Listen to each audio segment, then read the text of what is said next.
코로나19로 인하여 한동안 교회가 욕을 먹은 적이 있습니다. 그 이유는 교회가 삶에 본이 되지 못했기 때문에 그렇습니다. 우리가 누구를 가르치려면 실천이 앞서야 되고 본이 되어야 합니다.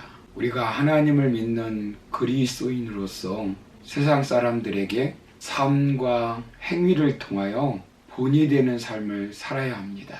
그런데 말과 생각으로는 절대로 본이 될 수 없습니다.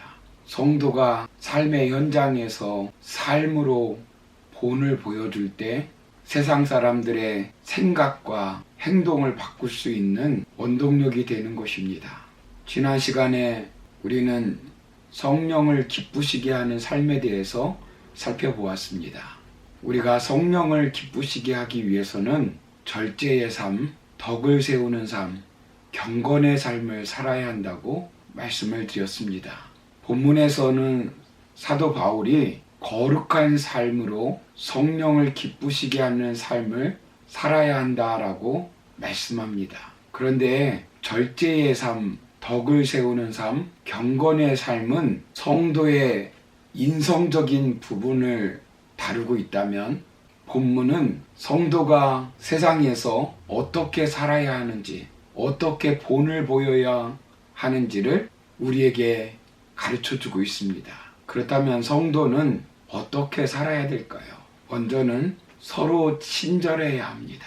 본문 서두를 보시면 서로 친절하게 하며 이렇게 말씀합니다. 여기 친절이라고 하는 헬라어의 뜻은 유익한 사람이 되라, 도움을 주는 사람이 되라, 이런 뜻입니다.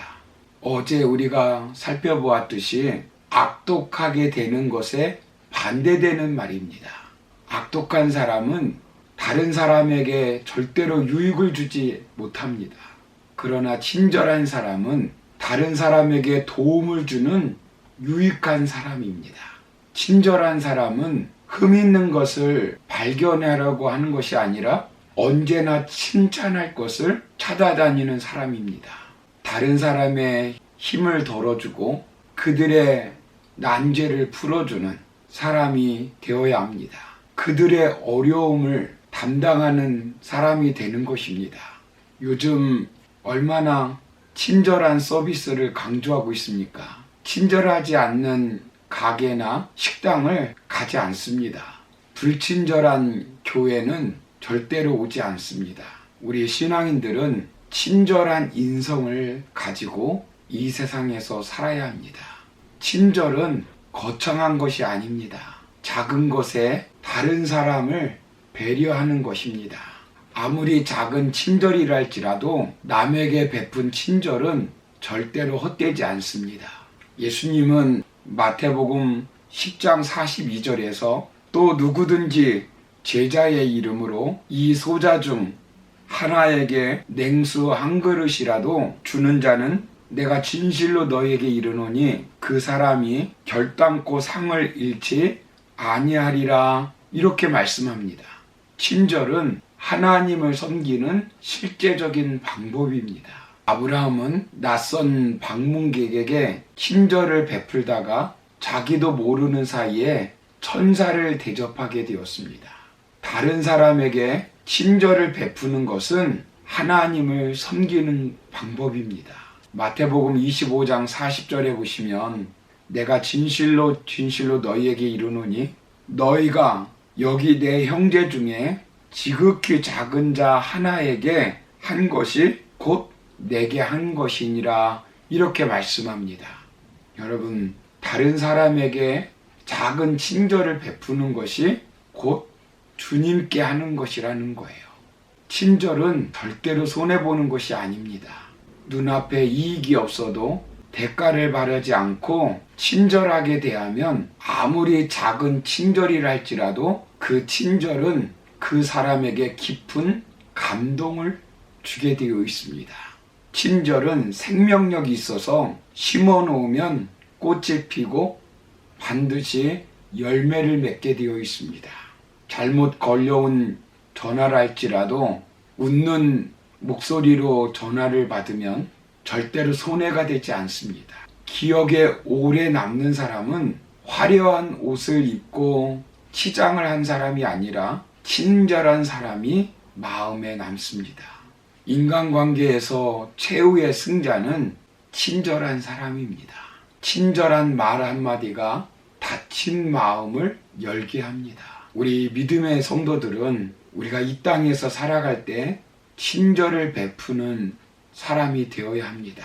비록 작은 것이라 할지라도 주님께 하는 마음을 가지고 그 친절을 베푼다면 세상에서 본이 되는 삶을 사는 것이고, 그 사람들은 마음의 감동을 받아서 저와 여러분들을 보고 저들의 삶은 바뀔 것입니다. 그러므로 오늘 한날도 삶의 현장에서 친절을 베풀며 살아가는 우리 성도님들 되기를 주의 이름으로 축원합니다. 두 번째로 서로 불쌍히 여겨야 합니다. 본문 서두를 보시면 불쌍히 여기며 라고 말씀합니다. 에베소 교인들은 다른 사람의 흠을 보고 비방하고 떠들어댔습니다. 쉽게 분노하고 그 분노를 폭발했습니다. 그러나 우리가 예수를 믿으면 우리도 예수님을 닮아가게 되어 있습니다. 예수님을 닮아서 불쌍히 여기는 마음이 생기게 됩니다.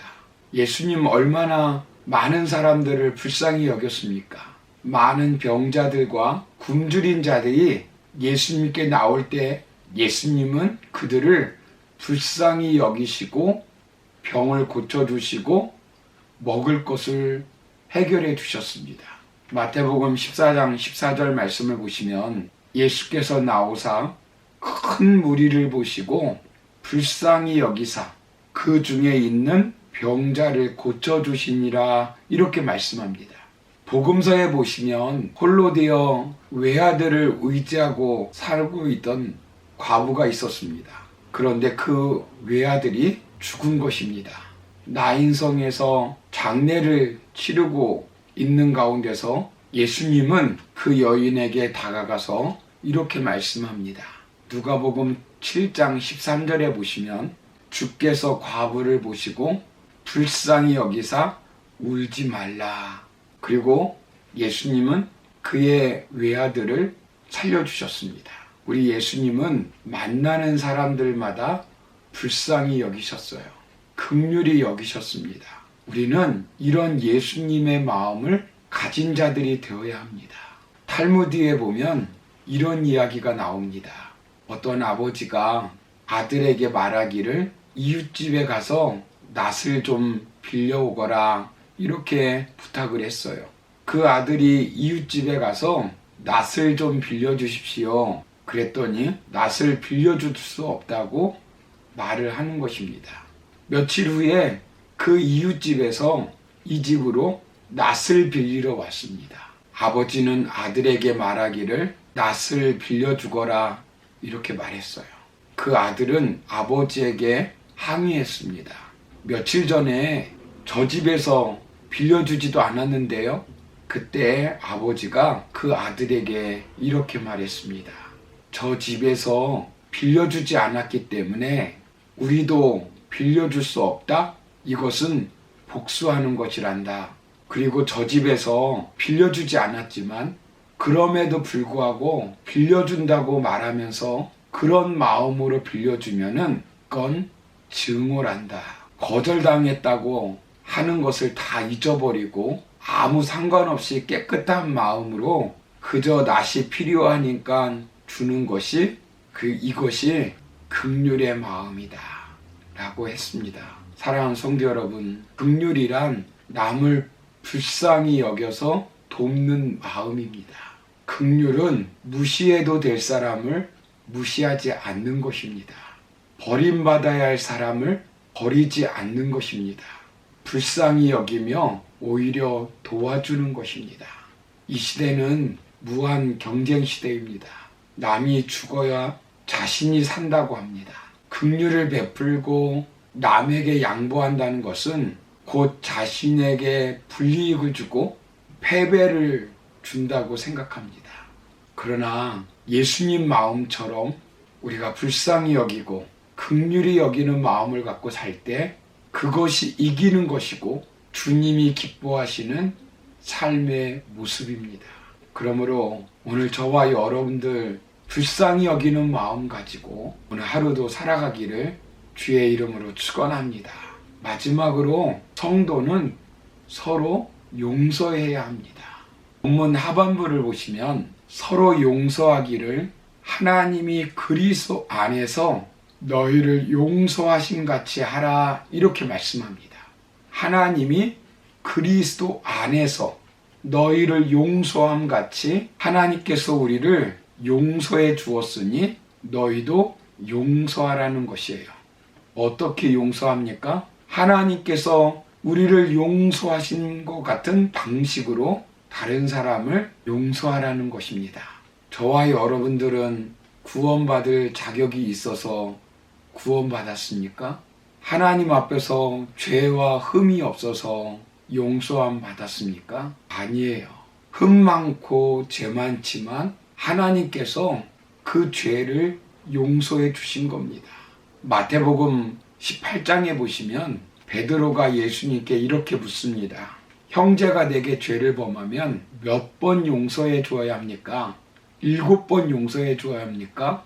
그때 예수님은 70번씩 7번이라도 용서해 주거라 이렇게 말씀합니다. 즉 끝까지 용서하라는 것이에요. 장자의 명분을 빼앗긴 에서도 사기꾼 같은 동생 야곱을 용서했습니다. 자신을 인신매매한 형들을 요셉은 용서했습니다. 자신의 권위에 도전하고 비방한 미리암과 아론을 모세는 용서했습니다. 예수님은 자신을 죽이는 자들을 향하여 저희를 사하여 주옵소서, 자기의 하는 것을 알지 못하나이다 이렇게 기도하시면서 용서하셨습니다. 예수님의 제자인 스데반은 자기를 돌로 쳐 죽이는 자들을 향하여 주여 이 죄를 저들에게 돌리지 마옵소서 하면서 용서하였습니다. 그런데 용서는 쉬운 것이 아닙니다. 마음을 준 만큼 거두기 힘들고 같이 한 시간이 긴 만큼 골은 깊은 것입니다.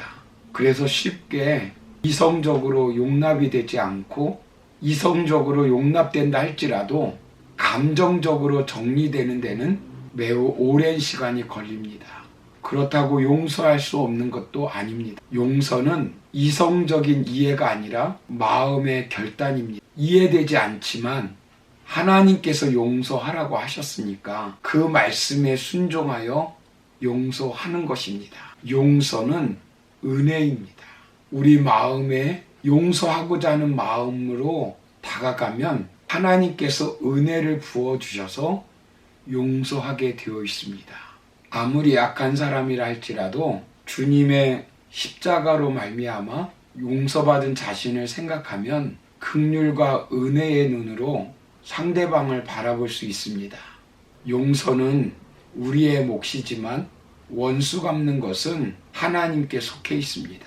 마태복음 6장 14절 15절 말씀을 보시면 너희가 사람의 과실을 용서하면 너희 천부께서도 너희 과실을 용서하시려니와 너희가 사람의 과실을 용서하지 아니하면 너희 아버지께서도 너희 과실을 용서하지 아니하시리라 이렇게 말씀합니다. 사랑하는 성도 여러분, 하나님이 우리를 용서하신 것 같이 우리도 우리 자신에게 악을 행한 사람에게 용서의 마음을 갖기를 원합니다. 원수는 내가 갚는 것이 아니라 하나님께 속해 있는 것입니다. 예수님의 마음을 갖고 용서하며 살아가는 성도님들 되기를 원합니다. 그것이 거룩한 성도의 삶의 모습이요 주님이 기뻐하시는 성도들의 삶입니다. 오늘 한날 살아갈 때 원수라도 용서할 수 있는 넉넉한 믿음의 종들 되기를 주의 이름으로 축원합니다. 오늘 하루 본문의 말씀을 기억하면서 서로 친절하며 불쌍히 여기고 용서하면서 살아가는 복된 하루가 되기를 주의 이름으로 축원합니다. 감사합니다.